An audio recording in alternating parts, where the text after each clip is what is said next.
Hello friends, so how are you all? I hope you all are doing good and staying safe at home. So friends, आज और एक नया video के साथ मैं आप सभी के बीच में आई हूँ. सो आज का मेरा वीडियो बहुत ही मतलब इम्पोर्टेंट है.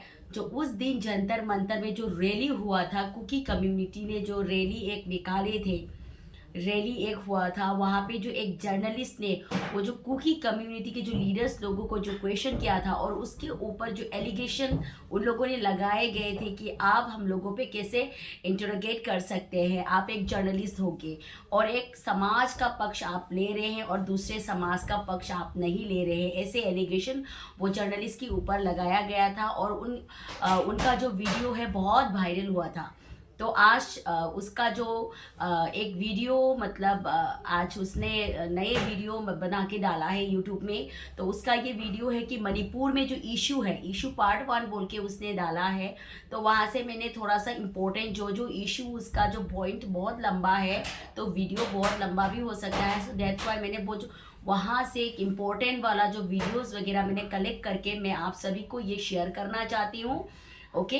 सो उसने उसका जो ओपिनियन है, मतलब एक जर्नलिस्ट ऐसे नहीं बनते हैं. एक जर्नलिस्ट उसने पढ़ा है हिस्ट्री को, उसने जाना है, उसने समझा है बातों को, तभी जाके वो एक सोशल मीडिया साइट पे लोगों के सामने ये बात रखने का उसके पास हिम्मत होता है. ऐसे नहीं बोलते हैं जर्नलिस्ट. सो फ्रेंड्स, तो मैं आप सभी को ये जो हमारे बहुत ही हिम्मत वाला बोलूँगी मैं उस जर्नलिस्ट को, तो उसका वीडियो में थोड़ा सा शेयर करना चाहती हूँ आप सभी को. So friends, let's have look this video. Okay.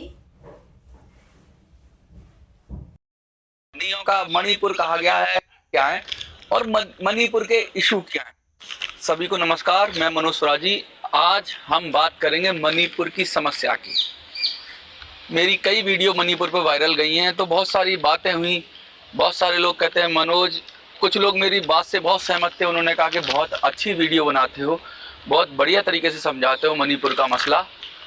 और कुछ लोगों ने कहा कि भाई ये मणिपुर की जो आप बात करते हो ये ठीक नहीं है, आप एक समाज का पक्ष लेते हो, दूसरे समाज का पक्ष नहीं लेते.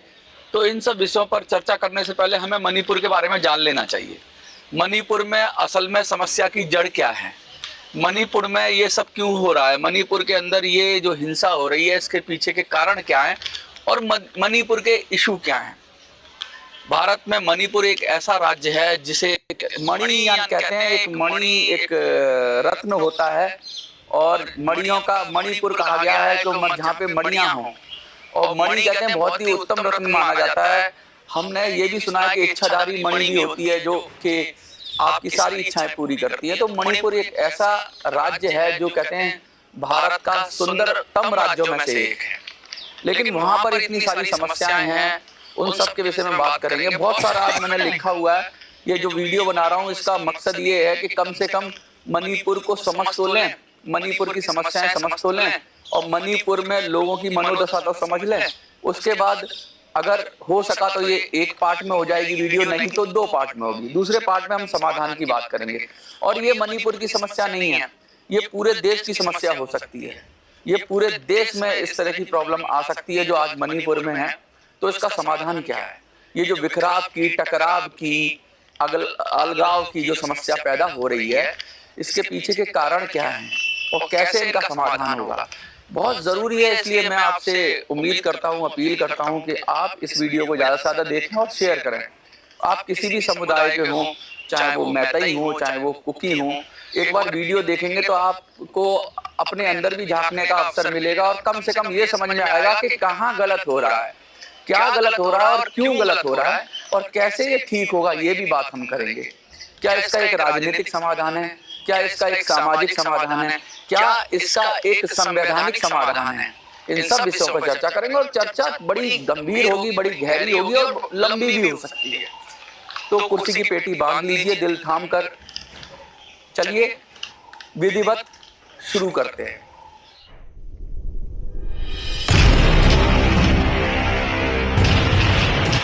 सबसे पहले मैं बात करूंगा, बहुत सारी मणिपुर के अंदर जैसे एक किताब होती है, एक बुक होती है, तो उसका एक इंडेक्स होता है, उसका एक पहला पन्ना होता है जिसमें सारे चैप्टर्स या सारे जो भी पाठ्यक्रम है उसका लेखा जोखा होता है। तो मैं बता दूं क्या क्या सब्जेक्ट पे हम बात करेंगे। हम बात करेंगे एसटी स्टेटस पर, हम बात करेंगे पॉपी कल्टीवेशन पर, हम बात करेंगे इलीगल इमिग्रेंट्स पर, हम बात करेंगे लैंड सैचुरेशन पर, हम बात करेंगे सस्पेंशन ऑफ ऑपरेशन पर, हम बात करेंगे ऑटोनोमस काउंसिल पर, हम बात करेंगे सेपरेट एडमिनिस्ट्रेशन पर, हम बात करेंगे कुकी लैंड पर, हम बात करेंगे डेमोक्रेसी पर, हम बात करेंगे कोऑपरेशन पर, और हम बात करेंगे लास्ट में 26 जनवरी बिल पर। 26 जनवरी बिल क्या है? ये एक ऐसा राजनीतिक समाधान है जो मुझे लगता है देश के अंदर बहुत जरूरी है, जो सब समस्याओं का हल है। 26 जनवरी बिल को मैं ये समझता हूँ कि एक ऐसी की है, एक ऐसी मास्टर की है जो देश की पॉलिटिकल रूप से उत्पन्न सारी समस्याओं का समाधान करती है और कोऑपरेशन का संदेश देती है कि मिलकर कैसे जिया जाए। कहते हैं ना कि सहजीविता के सिद्धांत पर काम करता है। तो वो संविधान में क्या बदलाव होगा जिससे कि ये कोऑपरेशन फिर से पैदा हो जाए और सब समाज मिलकर रहें। तो इन्हीं विषयों पर बात करेंगे, लेकिन क्योंकि चर्चा काफी लंबी होने वाली है तो सबसे पहले हम एसटी स्टेटस की बात करते हैं। एसटी स्टेटस का मतलब ये होता है कि भाई आदिवासी जो लोग हैं हमारे, जो वनवासी हैं या जो लोग जंगलों में रहते थे या जिनका जीवन ही जंगलों से जुड़ा हुआ था, जंगलों से पहाड़ों से, उनको पहचानना और उनको प्रोटेक्ट करना, तो वो एसटी स्टेटस होता है।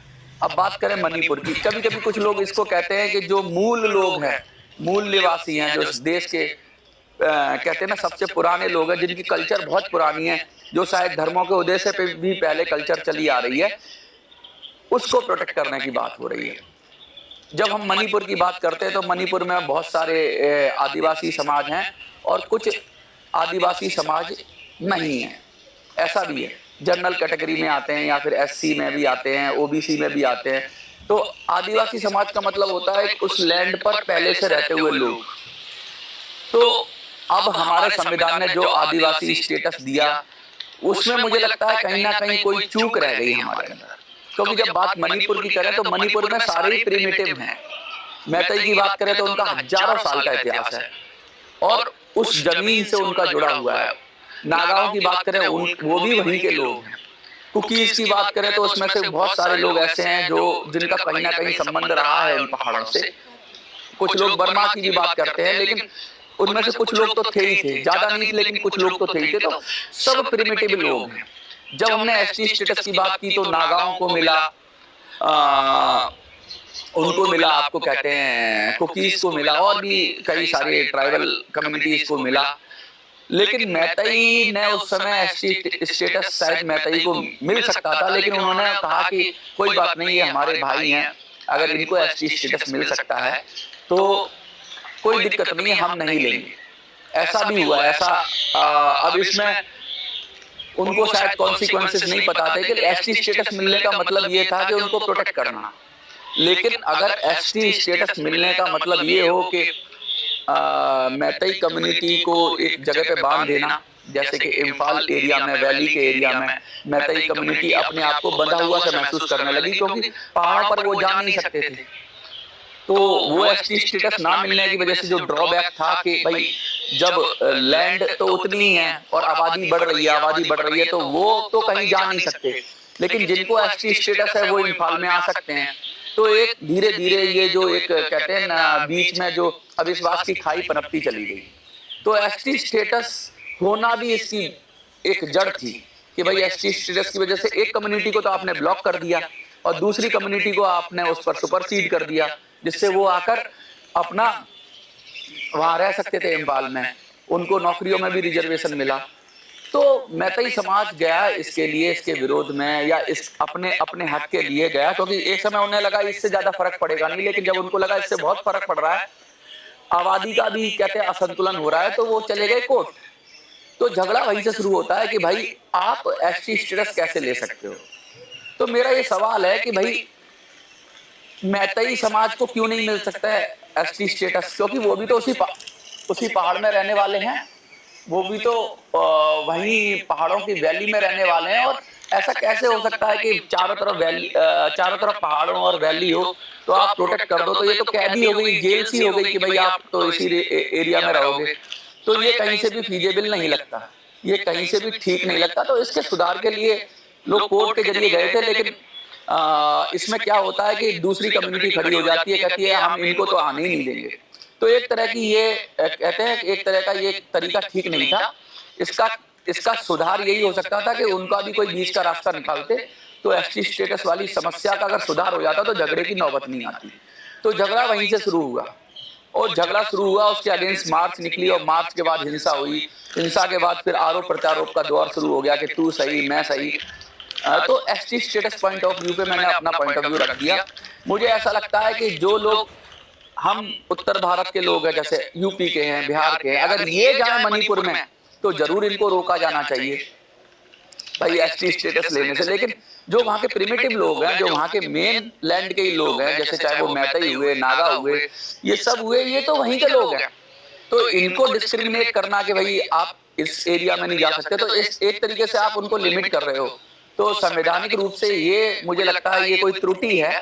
इसका सुधार ये तो हो सकता है, या तो एसटी स्टेटस आपस में हटा दो, सबको सब राइट्स मिल जाएं, या फिर उनको भी एसटी स्टेटस दे दो जो लोग वहाँ के प्रिमिटिव है, चाहे वो मैतई हो, चाहे कुकी हो, चाहे कोई भी हो। तो मुझे लगता है इस समस्या का समाधान ये है, और ये एक मूल जड़ थी इस वजह से, क्योंकि लैंड तो इम्फाल में उतनी ही है, लेकिन अगर सब लोग आके वहीं बसेंगे तो बाद में तो आबादी का असंतुलन भी हो सकता है, और कहते हैं कि आइडेंटिटी क्राइसिस भी हो सकती है, और माइग्रेशन भी हो सकता है, बहुत सारी समस्याएं हो सकती है। तो एसटी स्टेटस की बात ये है। दूसरा, ये मुझे लगता है एसटी स्टेटस पे जितना मैंने बोलना था बोल दिया। अब हम आते हैं पॉपी कल्टीवेशन पे। अफीम की खेती की बात मैं करता हूँ। मणिपुर के पहाड़ों में जो पहाड़ी इलाका है वहाँ पर अफीम की खेती होती है। अफीम की खेती भी दो तरीके से होती है, मैं आपको बता दूं। एक तो लीगल अफीम की खेती होती है। हम अक्सर कहते भी हमारी वीडियो में कि अफीम कहते हैं नशा नहीं औषधि है, क्योंकि जब औषधि के लिए काम आएगी, तरीके से काम आएगी, सरकार उसको खरीदेगी तो वो औषधि बन जाती है।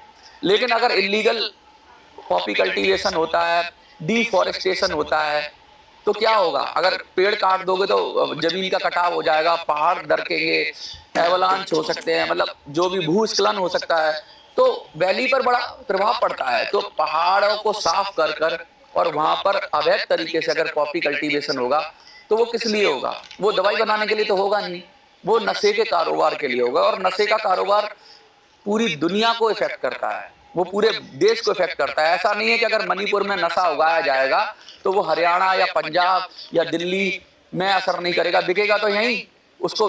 तो फिर हम सबको, हमारी सब जो हमारी जितनी पीढ़ियां हैं वो सब नशे की आदी हो जाएंगी और देश गुलाम हो जाएगा फिर से। क्यों? क्योंकि नशे के बाद आदमी को कुछ भी करेगा, चोरी चकारी कुछ भी करेगा और अपना घर परिवार सब वेस्ट कर देगा, क्योंकि नशे में की जो लत पड़ जाती है जिसका उसका कोई उपाय नहीं होता।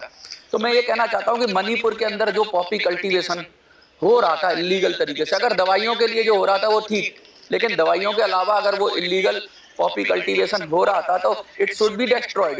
ये सब रिमूव होना चाहिए। और सरकारों ने इसके पीछे क्या कारण रहे कि उन्होंने उसको हटाया, कुछ भी किया, तो इसी की ये भी एक मेजर फैक्टर है जिसकी वजह से कुछ लोगों की तो आजीविका उससे जुड़ी होगी। कुछ लोग उन खेतों में काम करते हों, कुछ लोग उससे पैसा कमाते होंगे, तो उनके पेट में दर्द हो रहा होगा। लेकिन पॉपी कल्टीवेशन अगर आप लीगल तरीके से कर रहे हैं, पट्टा लेकर कर रहे हैं, तो उसमें कोई आपत्ति नहीं है। लेकिन आप डिफॉरेस्टेशन कर रहे हैं, प्रकृति को नुकसान कर रहे हैं और फिर पूरे समाज को, देश को नुकसान कर रहे हैं, तो आपका हक नहीं हो सकता पॉपी कल्टीवेशन। तो पॉपी कल्टीवेशन एक बड़ी समस्या थी जिस पर लोग बात नहीं करना चाहते हैं, खासकर कुकी समाज के लोग बात नहीं करना चाहते हैं, क्योंकि वो कहते हैं कि नागा भी तो करते हैं। अगर कोई दूसरा करता है, वो कहते हैं मैं तो इन्वेस्ट करता है पैसा, तो अगर कोई करता है तो आप क्यों करते हो? मेन जो फ्रेम में आ रहे हैं ये यही समाज आ रहा है, तो इनको देखना पड़ेगा कि भाई इन पर जो दाग लग रहा है, ये जो कलंक लग रहा है, इसको धोना चाहिए, इस चीज को रोकना चाहिए और खुद आगे बढ़कर ऐसी चीजों को खत्म करना चाहिए। क्योंकि किसी ने कहा था, पाकिस्तान के लिए कहा था, किसी अमेरिका के राष्ट्रपति ने कहा था कि अगर आप अपने घर के पिछवाड़े में सांप पालोगे तो आप ही को डसेगा। ये नशा जो आप उगा रहे हो, कल को आपके बच्चे भी नशे के आदी हो सकते हैं। तो जरूरी नहीं है कि आप पूरी दुनिया को नशा बेच के पैसा कमा लोगे, क्या पता कि ये नशा आपको भी बर्बाद कर दे। तो नशे का कारोबार ठीक नहीं है। तो पॉपी कल्टीवेशन मेन है, उसमें कोई भी कम्युनिटी करे, लेकिन वो गलत है। कोई इन्वेस्ट करे या कोई करे, तो मोटी बात ये है कि ये पॉपी कल्टीवेशन मेन जड़ है। एक तो एसटी स्टेटस की बात की मैंने, दूसरा मैंने पॉपी कल्टीवेशन की बात की, तीसरा मैं बात करूंगा इलीगल इंट्रूडर्स या इमिग्रेंट्स। इंट्रूडर्स थोड़ा घुसपैठिया शब्द हो जाता है, इमिग्रेंट्स माने जो निकल के आते हैं, पॉलिटिकली करेक्ट शब्द हो जाता है। इलीगल इमिग्रेंट्स, कुकी वालों के लिए इलीगल इमिग्रेंट्स हो सकते हैं, मैतई वालों के लिए इलीगल इंट्रूडर्स होते हैं। लेकिन बॉर्डर जो है वो पोरस बॉर्डर है और बर्मा से लोग आ रहे हैं, जा रहे हैं। कुछ लोगों ने तो ये भी कहा कि भाई देश की सीमा आप बांध रहे हो, हमारे लोग रिश्तेदार वहां पर है, हमारे दोस्त वहां पर है, हमारा परिवार के, तो इधर उधर लोग जाना चाहते हैं। फ्री ट्रेड की बात करते हैं, अच्छी बात है, ट्रेड होना चाहिए, लेकिन उसका कुछ ना कुछ चैनलाइज तरीके से ट्रेड होना चाहिए, कुछ ना कुछ उसका तरीका होना चाहिए।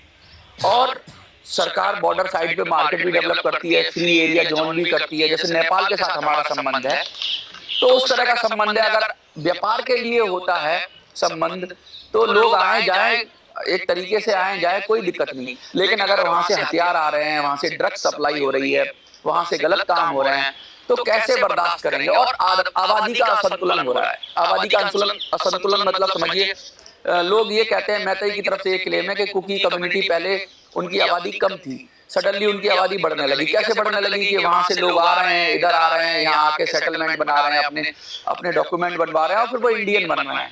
तो उनकी जो भारत के प्रति जो निष्ठा है वो उतनी अच्छी रहेगी नहीं, क्योंकि वो कहाँ से आए हैं, वो अपने मतलब से आए हैं, तो भारत में आए हैं। वो चाहे बांग्लादेशी लोगों का मैटर हो, चाहे वो बर्मा के लोगों का मैटर हो, तो इलीगली अगर कोई भारत में आता है, सेटल करता है, तो वो अपने मतलब से आ रहा है, उसको देश से प्यार नहीं है।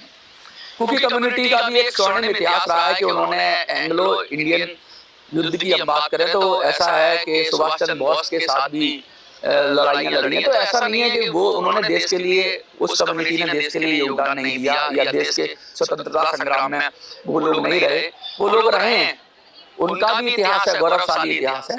लेकिन अगर अपने इतिहास को आप रौंदेंगे और अपने इतिहास के खिलाफ आप काम करेंगे तो दिक्कत तो होनी है। तो इलीगल इमिग्रेंट्स को भी रोकना ही पड़ेगा, क्योंकि कल को जो लोग आ रहे हैं बाहर से, वो लोग क्या इंटेंशन से आ रहे हैं आप कह नहीं सकते। और ज्यादातर लोगों का इंटेंशन ये है कि भाई मुनाफा है इंडिया में, ड्रग्स की खेती है या फिर हथियारों की बिक्री है। तो ये सब लड़ाई मुझे लगता है जो प्रिमिटिव लोग हैं उनके बीच नहीं है, जो बाहर से लोग आ रहे हैं वो भी विवाद पैदा कर रहे हैं। और दूसरा एक असुरक्षा का भाव भी पैदा हो जाता है कि आबादी अगर किसी एक समुदाय की अचानक बढ़ती है इस तरीके से, तो दूसरा समुदाय के अंदर असुरक्षा का भाव आ जाता है। मैतई लोग समझते हैं कि ये कल तक तो थोड़े थे, अभी बढ़ते जा रहे हैं, इतने ना बढ़ जाएं कि कल को हम पर हावी हो जाएं, तो आपस में एक तरह की ये प्रॉब्लम वाली क्रिएट हो जाएगी। तो इलीगल इमिग्रेंट्स है, इलीगल इंट्रूडर्स की बात मैंने बताई, तीन मैंने मुख्य मुद्दे अभी तक आपको समझाया, ST status, Poppy cultivation, illegal immigrants. अब हम बात करेंगे लैंड सैचुरेशन की। सो फ्रेंड्स, उम्मीद है वीडियो आप सभी ने देखा होगा।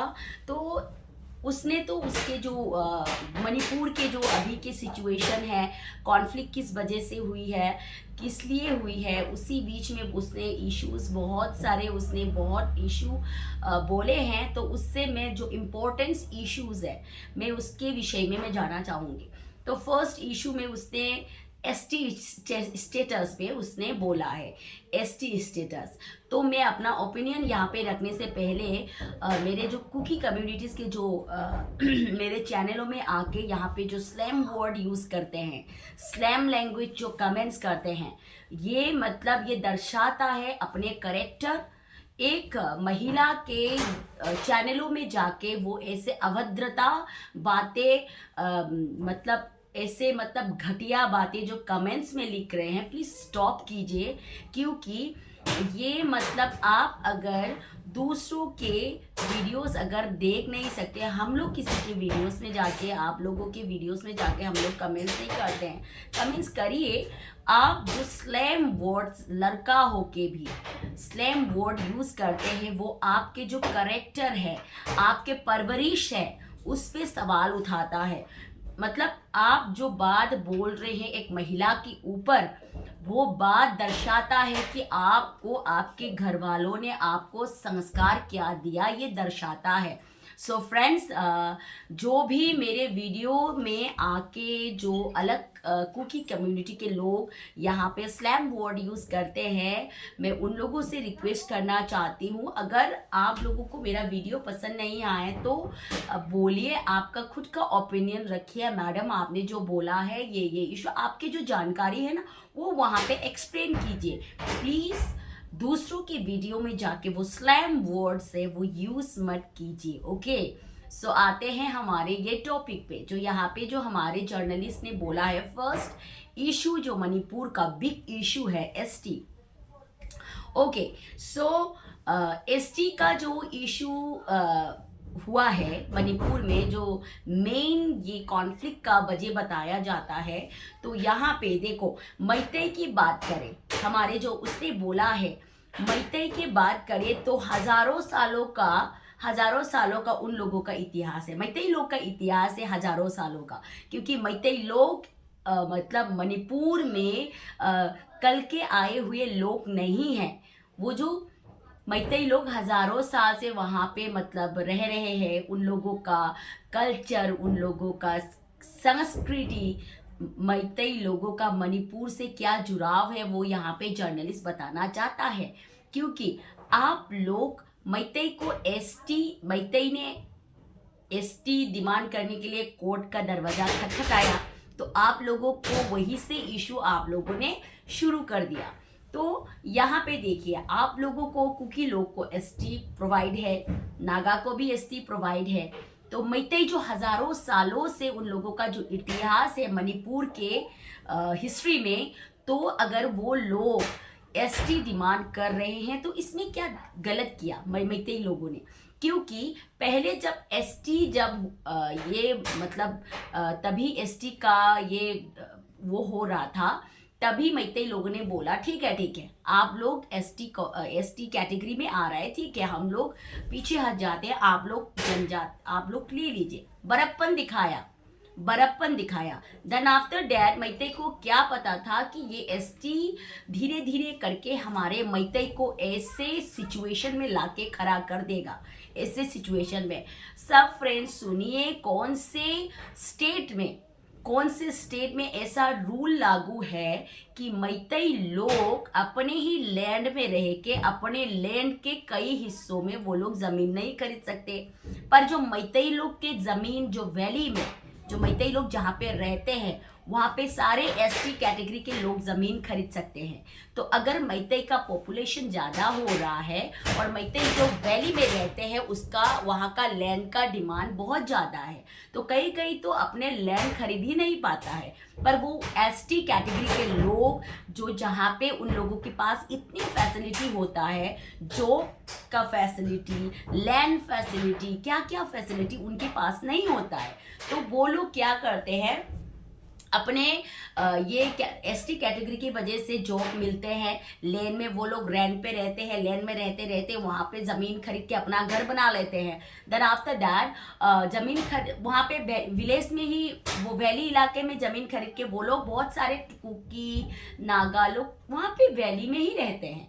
कोई मैतेई ने वहाँ पे कोई मतलब वहाँ पे आपत्ति नहीं जताया कि आप लोग हिल में ही रहोगे, पर यहाँ पे आप लोग जमीन नहीं खरीद सकते। ऐसा वाला मैतेई का जो बड़प्पन है, मैतेई जो बड़प्पन दूसरे कम्युनिटी पे दिखाता है, तो सीधा चलते हैं मैतेई, ऐसे तेरा होके चलना मैतेई को आता नहीं है। यही ये जर्नलिस्ट यहाँ पे समझाना चाहता है। तो क्या हो रहा है, अभी मैतेई हिल में जमीन नहीं खरीद सकते क्योंकि उसके पास एसटी कैटेगरी नहीं है। तो मैतेई ने सोचा, बाहर लोग से, इलीगल इमिग्रेंट जो हिल इलाके में अपने रिलेटिव्स बोल के, वो लोग बुला के वहाँ पे गांव डेवलप कर रहे हैं, क्योंकि अभी बहुत सारे गांव अभी धीरे धीरे करके जूट हो रहे हैं, गूट खा रहे हैं। वहाँ पे बाहर से आए हुए, म्यांमार से आए हुए लोग वहाँ पे गूट खा रहे हैं। तो धीरे धीरे करके हिल का पॉपुलेशन भी इतने बढ़ गए हैं कि इलीगल इमिग्रेंट जो बोला गया है यहाँ पे, तो मैतेई ने अगर एसटी डिमांड कर दिया तो उन लोगों को प्रॉब्लम हो रहा है, कुकी लोग को, क्योंकि मैतेई को ये मिल गया तो मैतेई हिल में भी लैंड खरीद लेगा। तो इसीलिए उन लोगों ने ये मतलब एज अ ट्राइबल ये मास निकाला, उसकी बात से ये इशू हो गया। तो आप लोग मैतई इतने सेक्रीफाइसेस कर रहे हैं, आप लोगों के लिए इतने बड़प्पन दिखा रहे हैं, तो जब मैतई की टाइम आए तो आप मैतई थोड़ा सा अगर गवर्नमेंट से कुछ डिमांड करना चाहता है एज अ रूल हिसाब, कोर्ट का दरवाजा खटखटाने गए थे, छीनने नहीं गए थे, वो एक रूल के हिसाब से आते, पर आप लोगों ने उसमें बवाल शुरू कर दिया। कॉन्फ्लिक्ट यही से शुरू हुआ है। ओके, कॉन्फ्लिक्ट यही से शुरू हुआ है। तो ये है एक मेन जो पॉइंट है यहाँ पे एक शुरू होता है।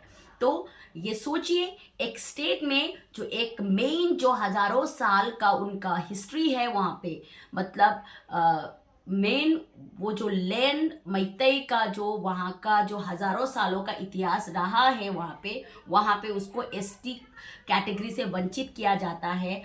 और अभी मैतई ऐसा हो गया है कि वैली में वो लोग एक जेल के अंदर क्योंकि हिल में जा नहीं सकते, हिल में लैंड नहीं खरीद सकते, तो रूल एक ही बनाइए ना, मैतई को भी एसटी मत दो, नागा को भी मत दो, कुकी को भी मत दो, किसी को भी मत दो, किसी को भी, मतलब एक रूल एक ही होना चाहिए। अगर एसटी कोटा मैतई को नहीं मिलता है तो अभी सारे कम्युनिटी को एसटी कोटा से हटा दीजिए, क्योंकि यहाँ पे अभी कोई भी आदिवासी नहीं है, सब अमीर हो गए हैं, सब अमीर हो गए। जो आदिवासियों के नाम पे जो ये जो एसटी का जो लाभ उठाने वाले लोग सब अमीर हो गए हैं, सब अमीर हो गए। तो रूल अगर एक ये मतलब सब पे अगर अलग अलग रूल बनाना है कि मैतई हिल में, अगर मैतई क्यों हिल में ज़मीन नहीं खरीद सकते, ये रूल्स क्यों बनाया? एसटी हो या कुछ भी कैटेगरी का जो कास्ट हो, तो रूल सबके लिए एक होना चाहिए, सबको मणिपुर में ज़मीन खरीदने का हक होना चाहिए। तो मैतई के लिए अलग रूल एंड देन बाकी कम्युनिटी के लिए अलग रूल।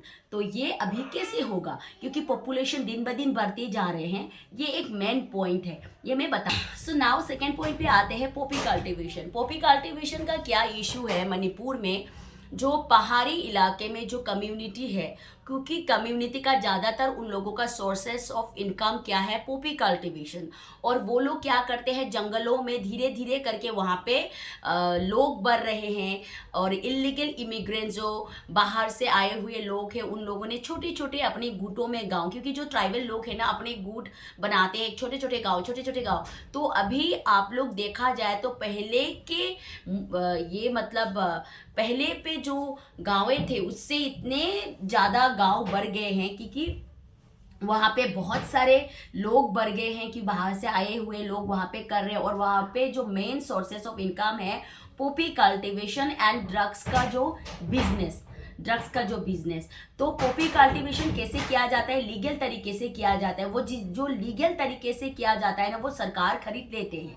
कितने एकड़ की ज़मीन में आपको लाइसेंस प्रोवाइड करना है, और जो वहाँ पे जो जितने भी अफीम का जो प्रोडक्टिविटी होगा वो सरकार खरीद लेते हैं मेडिसिन बनाने के लिए। तो जो इलीगल तरीके से वो पॉपी कल्टीवेशन होता है वो नशे पे यूज़ होता है। और ये एक मतलब कुकी लोग का जो मेन सोर्सेस ऑफ इनकम है कि ये पॉपी कल्टीवेशन से इतने सारे उन लोगों ने ब्लैक मनी वो लोगों ने बना लिया है, और बाहर से जो हथियार वो लोग उन लोगों पे प्रोवाइड किया जाता है कि आप सब लोग समझते हैं। तो आप सब लोग समझते हैं कि पॉपी कल्टीवेशन करने से लीगल तरीके से इलीगल तरीके से अगर पॉपी कल्टीवेशन होता है वो किस चीज़ पे यूज़ होगा। तो यहाँ पे ये जर्नलिस्ट इतने अच्छे से उसने एक्सप्लेन किया है। तो मतलब कुकी लोग ने सोचा कि मतलब हम लोग ये अफीम का खेती कर रहे हैं, हम लोग ये ड्रग्स का बिजनेस कर रहे हैं, ये कर रहे हैं। जो ड्रग्स का बिजनेस मणिपुर में जो वो लोग कुकी कम्युनिटी कर रहे हैं ना, अभी उन लोगों ने लांछन लगाए हैं, मैतई लोग मनी इन्वेस्ट कर रहे हैं। पर ये मैं यहाँ पे बोलना चाहती हूँ, आप लोग कल के दूध पीते बच्चे नहीं हो कि आप लोग ने अपने मम्मी ने बोल दिया बेटा वहाँ पे मत जाओ, आपने नहीं गए, बेटा ये खा लो, आपने खा लिया। वो लोग ये वाला आप लोग तो नहीं हो ना, क्योंकि आप लोगों का जो रैली वगैरह आप लोगों की बोलने के तरीका तो देख के लगता है कि आप लोग किसी के आगे झुकने वाले लोग नहीं हैं। तो जब सारे मीडिया चैनलों में ये पॉपी के बात आए तो आप लोगों ने क्या किया, हमारे मैतई कम्युनिटी पे ये थोपने की कोशिश की। पर अगर मैतेई कम्युनिटी का वहाँ पे हाथ होता तो first of all Meitei community उसके अगेंस्ट में नहीं जाते, ये बताना चाहती हूँ। अगर उन लोगों के पास अगर कोई बात नहीं होती है तो not only for the Kuki community poppy planting करते हैं, नागा भी तो करते हैं, दूसरे कम्युनिटी को उंगली उठाने में तो ये लोग माहिर रहते हैं। तो ये यहाँ पे एक मेन जो सेकेंड इशू है पॉपी कल्टीवेशन है, क्योंकि पॉपी कल्टीवेशन से इतने मतलब उन लोगों के पास ये मनी आ गए हैं कि वो लोग किसी के आगे झुकने के लिए तैयार नहीं है। विदाउट एनी गवर्नमेंट का ये उन लोगों के पास एमपी भी नहीं है, एमएलए ही है, तो उन लोगों के पास अभी जो मणिपुर गवर्नमेंट से लड़ने के लिए इतने सारे हथियार वो लोग ने जुटा के रखे हैं, तो ये मनी के अलावा तो नहीं हो सकता। तो सोचिए उन लोगों पे फंडिंग कौन कर रहा है, उन लोगों पे हथियार कौन प्रोवाइड कर रहा है, ये सब लोगों को पता है। तो धीरे धीरे करके ये न्यूज़ चैनलों में फ्लश होने लगे हैं, तो वो लोग के पास उपाय नहीं है। अगर अभी ये हथियार सरेंडर भी करे तो वो लोग कौन से हथियार सरेंडर करेंगे। दैट्स वाई वो लोग जंतर मंतर में जाके ये जो मेन मुद्दा है मार्च डेट 6 जो कल का दिन ही बचा है, ये 4 बजे से पहले उन लोगों को सबमिट करना है। तो इसके बाद क्या इश्यू होता है ये हम लोगों को देखने के मिलेगा। सरकार इन लोगों के ऊपर क्या एक्शन लेता है ये भी देखने वाली बात होगी, क्योंकि सरकार के जो बातों के मुताबिक हमारे कम्युनिटी ने तो हथियार सौंपना शुरू कर दिया, तो इन लोगों की तरफ से तो कुछ भी अभी भी ये नहीं आया। उल्टा वो लोग चले गए जंतर मंतर में सरकार के ऊपर उसका union territory and separate administration बनाने के लिए। ओके, तो ये वाला पोपी वाला इशू भी यहाँ पे कंप्लीट हो गया। देन शू वाला, वो लोग जो पहले जो उन लोगों का जो टेररिस्ट लोग के साथ हमारे गवर्नमेंट के साथ एक ये एग्रीमेंट हुआ था कि ठीक है लड़ाई झगड़े से हमें कुछ नहीं मिलता है, तो दैट्स वाई आप लोग अपना हथियार हमें दो, हम आप लोगों पे हथियार नहीं उठाएंगे। ये इशू एग्रीमेंट हुआ था। तो कौन से हथियार उन लोगों ने 10 साल पहले हथियार सौंप दिए, उसके बाद शू एग्रीमेंट चल रहा था। देन आफ्टर दैट उसके अंदर कितने हथियार उन लोगों ने खरीदे गवर्नमेंट को क्या पता है। इलीगल तरीके से प्रोवाइड होते रहते हैं उन लोगों के पास, क्योंकि म्यांमार बॉर्डर उन लोगों से सटे हुए हैं। हिल इलाके में म्यांमार, मिजोरम, ये सब उन लोगों का सटे हुए मतलब ये पूरा लगा हुआ है ना, तो कहाँ से हथियार प्रोवाइड होता है। तो वो तो गवर्नमेंट को वो लोग थोड़ी ना रिपोर्ट देंगे कि हाँ हम लोगों ने आज इलीगल तरीके से ये हथियार खरीद लिया है, वो तो नहीं करेंगे ना। तो ये भी एक मेन मुद्दा है। ओके, सो सेपरेट एडमिनिस्ट्रेशन उन लोगों को क्यों चाहिए, क्योंकि मणिपुर एक छोटा सा स्टेट है। वहाँ पे उन लोगों का अलग से कानून चाहिए, अलग से उन लोगों का लैंड चाहिए। तो इंडिया में रह के इतने सारे स्टेट मिला के हमारे इंडिया होता है, तो इंडिया के अंदर ही वो लोग पूरा कुकी लोगों का एक लैंड बनाना चाहता है, कुकी लैंड। सिर्फ कुकियों का वहां पे ही मतलब वो रूल्स चलेंगे। तो ये कैसे होगा। हम मणिपुर ओरिजिन मैतेई का है, तो मैतेई लोगों ने कभी भी नहीं बोला है कि यहाँ पे आप लोग नहीं रह सकते। मणिपुर में कितने सारे कम्युनिटी मिलजुल के रहते हैं, प्यार से रहते हैं, तो किसी ने भी आज तक अपने लैंड बनाने के लिए ये मतलब जो सरकार के नाक में दम करते हैं ना, ये वाला तो नहीं किया है। तो आप लोग कैसे वहाँ पे कुकी लैंड डिमांड कर सकते हैं, और आप लोग अलग से अपना परेड निकालते हैं, आप लोग अलग से अपना एंथम आप लोगों का बना लेते हैं, क्योंकि इंडिया का आप लोग कुछ फॉलो नहीं करता है। तो आप लोगों का जो मेंटेलिटी है डिवाइड होने का, आप लोग अलग, जो एक घर में 3 बेटे अगर होना, तो एक तो मतलब अलग ही होता है कि अपने माँ बाप से अलग खाने का मन करता है, मतलब ये वाला सिचुएशन आप लोगों के अंदर है। तो जो separate administration and union territory, अपने प्रशासन, अलग से प्रशासन आपको क्यों चाहिए कि मतलब आप लोगों का जो मनमानी है, आप लोग बोल रहे हैं कि मैतेई गवर्नमेंट के नीचे, मैतेई प्रशासन के नीचे हम लोग काम नहीं कर सकते, ऐसा वाला बात। क्योंकि मैतेई क्या है, मैतेई ने आज तक आप लोगों के अगेंस्ट में मैतेई प्रशासन ने क्या किया है। मैतेई प्रशासन हमेशा एक तरीके से काम करता है। तो ऐसा ये जो जर्नलिस्ट ने इतने अच्छे से बात की, इंडिया में ज़्यादातर हिंदू मिनिस्टर है, हिंदुओं का राज चलता है, हिंदू का मतलब सब प्रशासन है, ज़्यादातर हिंदू है। तो यहाँ पे तो किसी मुस्लिम ने आके बोला है कि हमें हमारा मुस्लिम लेन दे दो, क्योंकि आप लोग हिंदू हो। तो हिंदू का जो रूल्स है हम लोगों को पसंद नहीं, तो हम लोग अपने कानून चलाना चाहते हैं, अपने धर्म का कानून चलाना चाहता है। ये तो किसी मुस्लिम ने आज तक नहीं बोला है ना। जो बोला है पाकिस्तान पहले, हम लोगों के जन्म से पहले बोल के वो लोग अलग हो गए और आज वो बर्बाद भी हो गए। आज वो लोग बर्बाद भी हो रहे हैं धीरे धीरे करके। तो इससे क्या मिलता है? इससे क्या मिलता है? तो ये जर्नलिस्ट ने इतने अच्छे से ये मतलब पॉइंट, जितने भी पॉइंट हैं उसने यहाँ पे रखा, और इसको उन लोगों ने मतलब क्या नाम दे दिया, एक समाज के पक्ष, एक समाज के पक्ष लेते हैं एंड दूसरे समाज का पक्ष उसको लेना नहीं आता। मैतेई का जर्नलिस्ट भी बता दिया। पिछले 2 साल से जो आप लोगों ने मीडिया चैनल मैतेई के अगेंस्ट में आप लोग बातें करवा रहे हैं, तो सब आप लोगों ने खरीदा ही होगा ना। तो रिसेंटली मैंने एक वीडियो भी देखा था मिसेस चोंग का, उसने बोला है सेपरेट एडमिनिस्ट्रेशन उसको चाहिए और वो लेके रहेगी। और जर्नलिस्ट ने पूछा, पर आप लोग किस आधार पे लोग हैं? आपके पास सरकार है, आपके पास कोई ये बिल लोकसभा में या राज्यसभा में उठाने के लिए आप लोगों के पास कोई एमपी है? तो उसने बोला एमपी की कोई ज़रूरत नहीं, हमारे पास कोई एमपी नहीं है ये बिल उठाने के लिए, पर हमारे जो ये मांगे हैं उसको पूरा करने के लिए हमें कोई एमपी नहीं चाहिए, और हम लोग सच बोल रहे हैं, सच के लिए खड़े होने के लिए कोई ना कोई हमारे लिए खड़े होंगे। तो अगर ये बिल को आप लोग राज्यसभा, लोकसभा एंड राज्यसभा में अगर आप लोग उठाना भी चाहते हैं ना, तो आप लोगों के सपोर्ट में कोई निकल भी जाए तो डेफिनेटली वो आप लोगों ने खरीदा ही होगा, खरीद के लाए, आप लोग खरीद के लाएंगे ही। आई नो दैट, क्योंकि आप लोगों के पास तो मनी है, तो अपना सपना मनी तो सबके पास है।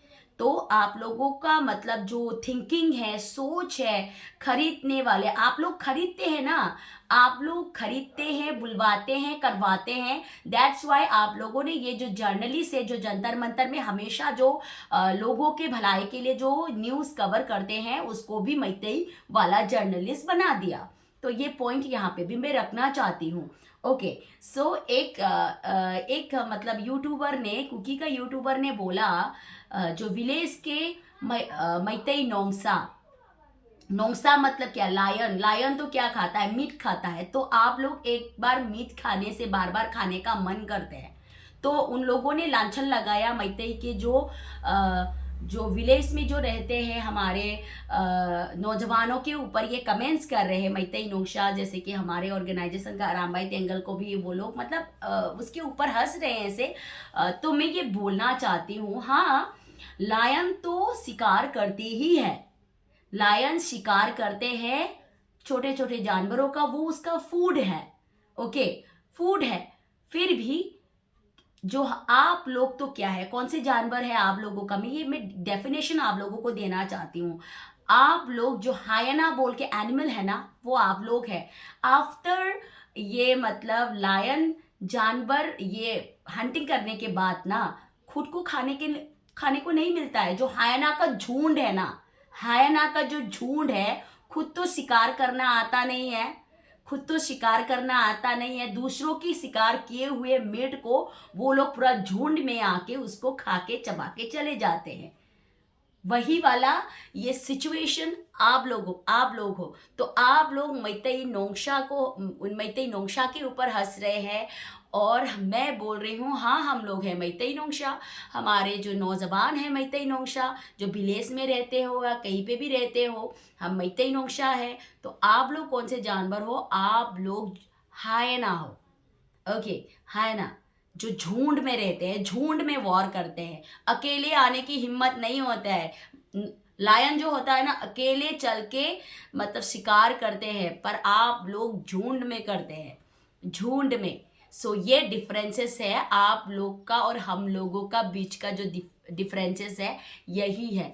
तो आप लोग कितने कम्युनिटी, हम लोगों का मैते कम्युनिटी को लांछन लगाते लगाते अभी दूसरे स्टेटों में जाके दूसरे कम्युनिटी को भी अभी लांछन लगाना शुरू कर दिया है।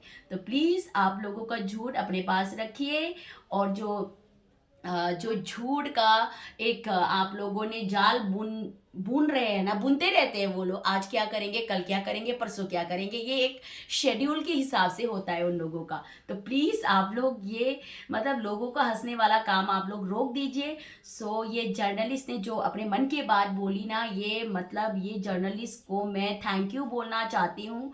उसके जो रियल जो न्यूज़ उसने जो ला के ये सोशल मीडिया साइड में उसने ये रखा है, वो अभी पार्ट 1 आ रहा है, तो पार्ट 2 भी डेफिनेटली बहुत जल्द आएगा। तो मैं जब पार्ट 2 आएंगे तब मैं आप सभी के समक्ष ये वीडियो आप सबको दिखाऊंगी। सो फ्रेंड्स, आज के लिए इतना ही। So take care and bye bye.